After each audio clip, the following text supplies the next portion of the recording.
Can I film in you? Yep. Yes. Okay. What is your name? My name's Dylan. Nice to meet you, Dylan. I'm Mike. Nice to meet you. How old you?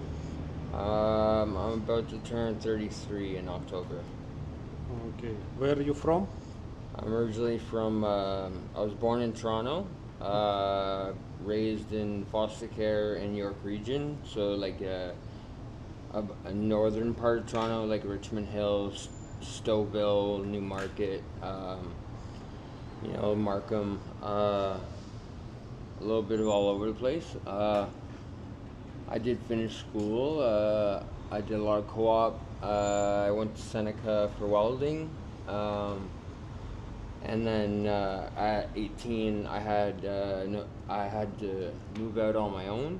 So I decided to come here because it's a little bit smaller and thought it'd be easier. But it turned out to be more destructive than I thought it would be because of it being the capital and all. I guess it was more focused on putting people who are less fortunate, like poverty, pushing them down, like making it hard for them to get on their feet. So.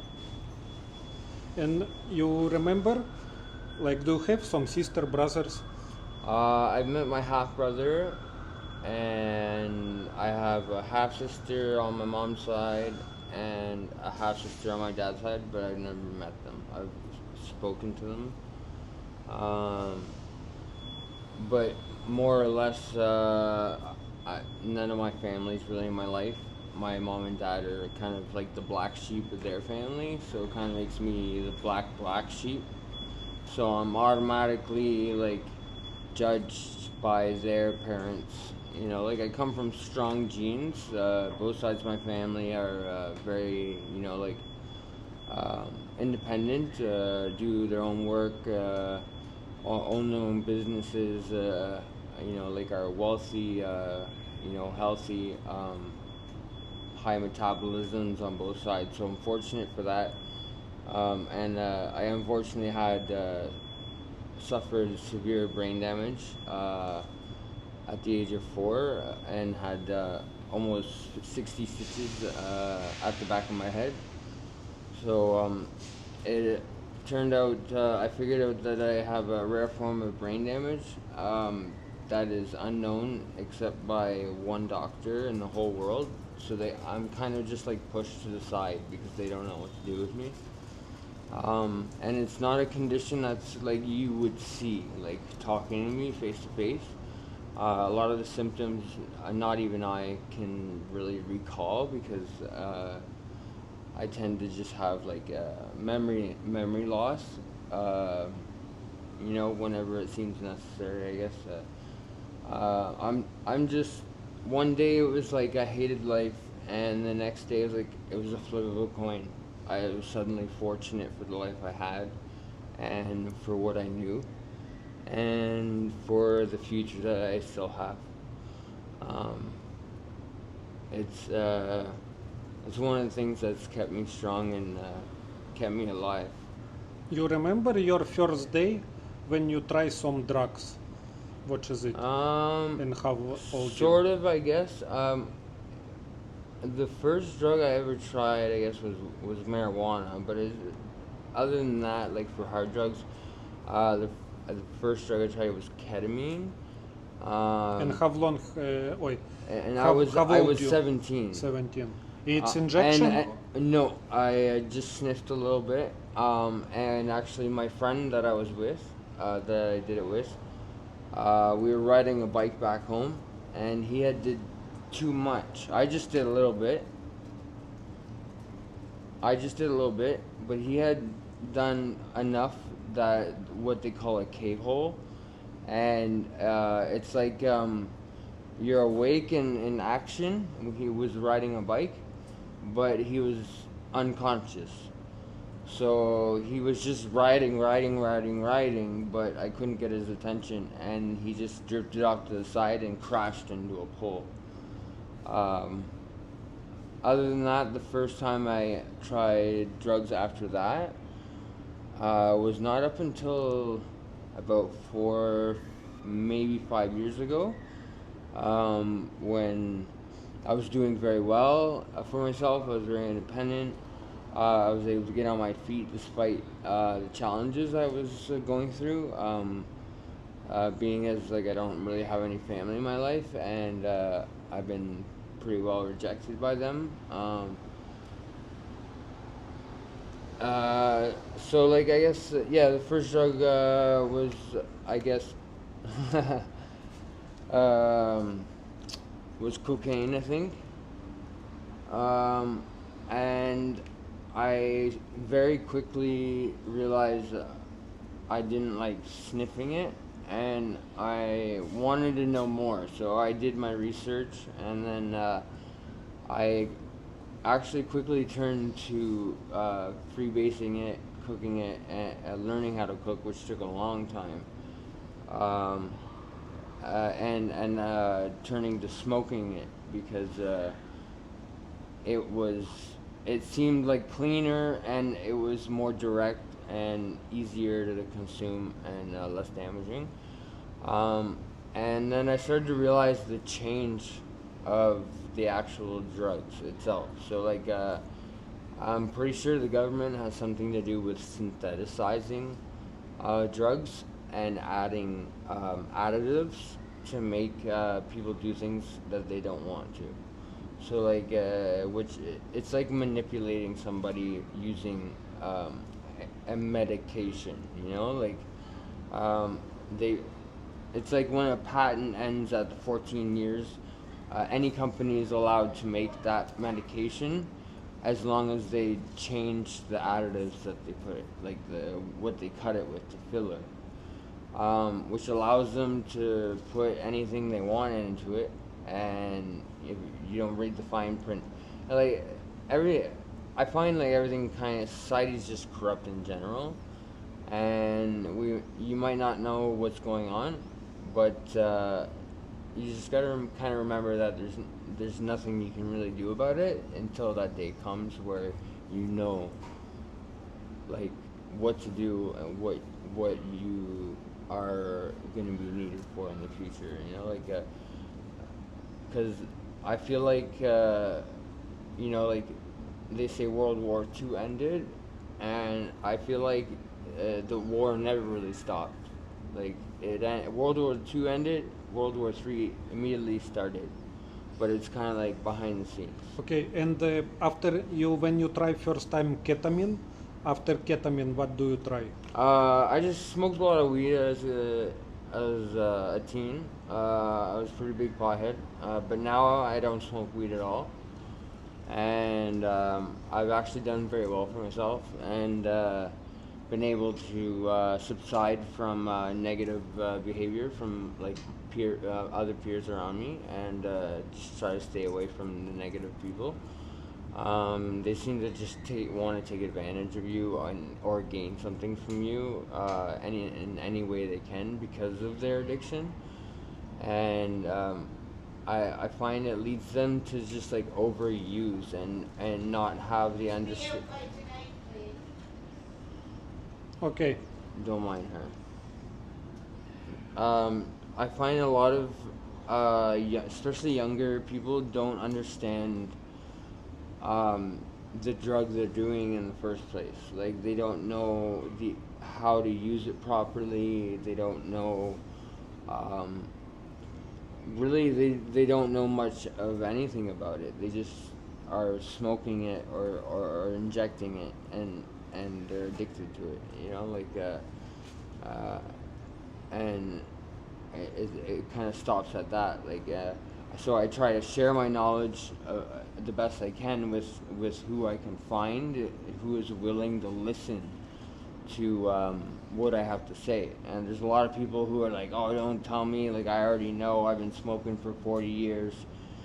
And when I had a connection for real stuff and gave it to them, they were like blown away to the point where they were like they couldn't move, they couldn't talk, and they couldn't walk because they were given something real instead of something synthetically broken down 100 to 300 times less potent than the original form. So, like cocaine, for example, you should be able to overdose on if you take too much. But now you can smoke an ounce of crack a day and you won't die unless you're doing it every day for a long period. How long you live in the street? On the streets, I've been pretty much on and off. Really never had my own place because it's very difficult, especially living with other people. Other people tend to have bad habits that rub off or take advantage of you easily. And it's really hard to find good people, and the good people that are out there are already settled and have their place, and try to just stay away from anything that might interrupt that. So it's been since I was 18, like 10 plus years on and off homeless. And how many people you know for last year die from overdose? In the last year, Like you know in personally, you know, like at least probably a dozen people. I have a bad memory for names and faces, but I know there was a time, either about a year ago or two, that there was 40 deaths in 4 weeks, and that's an excessive amount. And it's disturbing and it's sad because I find that overdose was largely used as an excuse for people's deaths. Meanwhile, there could have been something else behind it.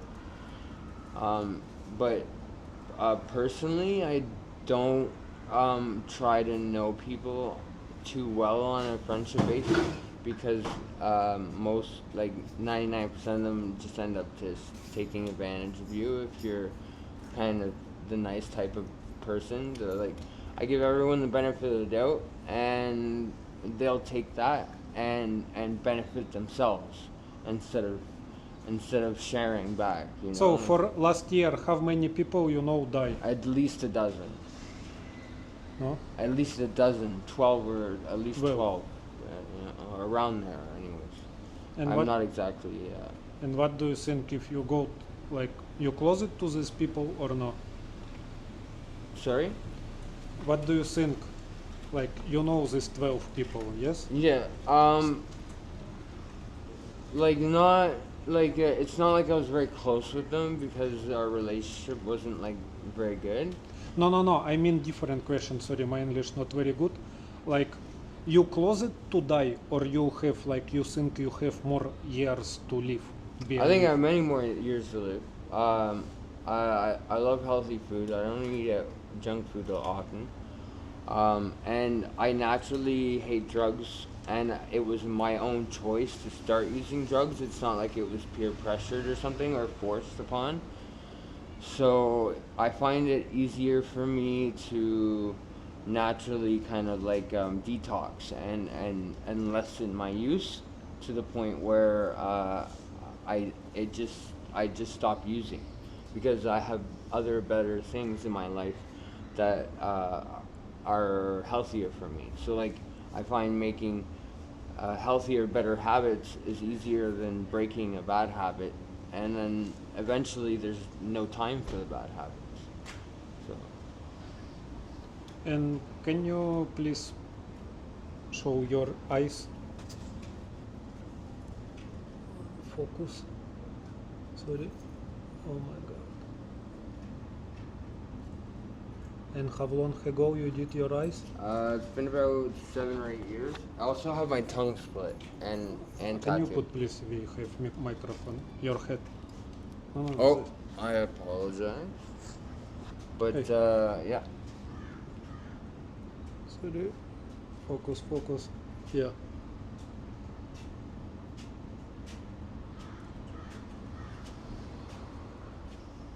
Crazy. And it's pain to The- put ink in your mouth? The tongue, yes, it was very painful. The ink injections. For the eyes, there was no pain at all. It was mere just very uncomfortable. So my eyes started to shake like crazy because a foreign object was being put into my eye, and I wanted to move my eye naturally. So, but the tongue, when I had it split with a scalpel, and then they suture and sewed each side together so it wouldn't heal back. I literally, it was very painful. Afterwards, they froze it with a needle, 3 needles, um, and then I couldn't eat for 10 days. Oh. And do you have some more tattoos? Yeah, I have a Can you few. show, please? I have, like, this one was my first one ever. Just live. Just life. It's your first one. My first one, and then I have my daughter's name. She turned actually just 10 in August. Willow. And when you see last time your daughter? Just last year. I kind of don't want her to see me in this type of lifestyle, and I've been just trying to stabilize myself and really get on my feet so that I could be there for And your her.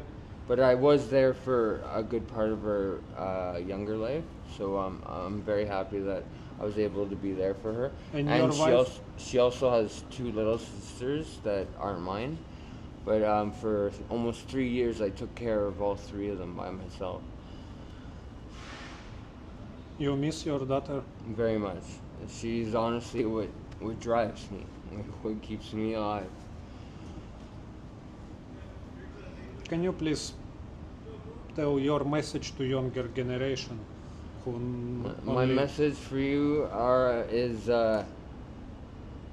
don't think too fast that you might know it all, or not listen to your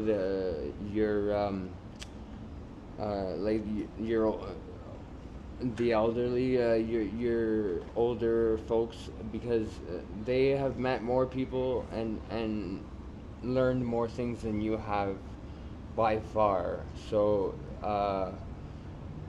listening to them and taking their advice is probably your best option. And otherwise, if they're smart enough, they'll let you learn on your own sometimes, and then they'll teach you the proper perspective, and hopefully not lie to you about something, because that will just be damaging on yourself. And honestly, for addiction, once you use, it's kind of, that's why they call it a disease, a sickness. It it's always going to be kind of a triggering thing to go back to, unless you've never used it before. So I find if you've never used something, it's easier to just like put it to the side and be like, nope, I don't do that. You know, like alcohol, for example. I don't drink. I might have the odd beer here and there, but I see how damaging it is to our like my parents' generation. So I just, and it's not the best tasting either, but you gotta know how to use something for a good reason and not for your sorrows or for something negative, because using it for that bad negative reason is probably going to have a more damaging effect on you personally and your body than if you're just doing it just to have fun, or just because you might deserve it because you worked hard. You know, like you got to do and think in your own way, and hopefully that you learn the right perspective of what your future beholds, really.